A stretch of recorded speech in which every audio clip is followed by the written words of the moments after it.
عمر أفلام الكرتون بتصور لنا دايما إن ليلة 31 ديسمبر أو ليلة رأس السنة هي ليلة جميلة وسعيدة، فهي دايما بتبقى نهاية سنة وبداية سنة جديدة، وإن إحنا هننام ونصحى نلاقي هدية جابها لنا بابا نويل أو سانتا كلوز اللي هو موجود في أذهاننا كلنا بالشكل ده، اللي هو يكون لابس أحمر وراجل تخين ودقنه بيضة، وقد إيه هو راجل طيب هينزل لنا من المدخلة يحط لنا الهدية ويمشي تاني ونشوف السنة الجاية.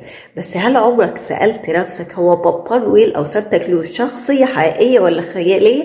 ده اللي احنا جايين نقوله النهاردة. ولا مفيش حاجة اسمها بابا نويل، دي الترجمة الفرنسية لأب عيد الميلاد للشخصية اللي هنتكلم عنها النهاردة. بابا نويل أو سانتا كلوز هي شخصية مستوحاة من شخصية سانت نيكولاس أسقف كنيسة ميرا التركية اللي كان موجود في القرن الرابع الميلادي.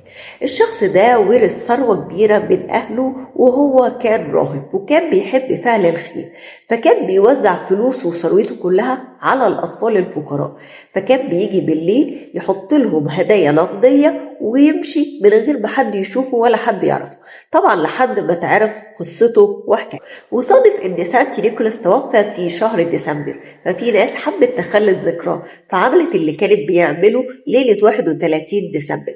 بس الفرق ان سانت نيكولاس ما كانش بيعتمد على ليلة واحدة في السنة، بس كان بيوزع فلوسه طول السنة على الأطفال الفقراء. بقى بالنسبة لشكل بابا نويل المتعارف عليه دلوقتي، فالشكل ده ابتدى يظهر لي من سنة 1933، وده لما قررت شركة كوكاكولا الاستعانة ببابا نويل أو سانتا كلوز في الدعاية لإحدى منتجاتها.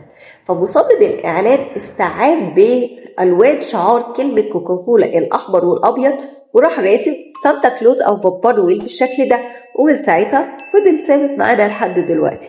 كل سنة وحضراتكم طيبين، هابي نيو يير، يا رب تكون سنة سعيدة علينا كلنا.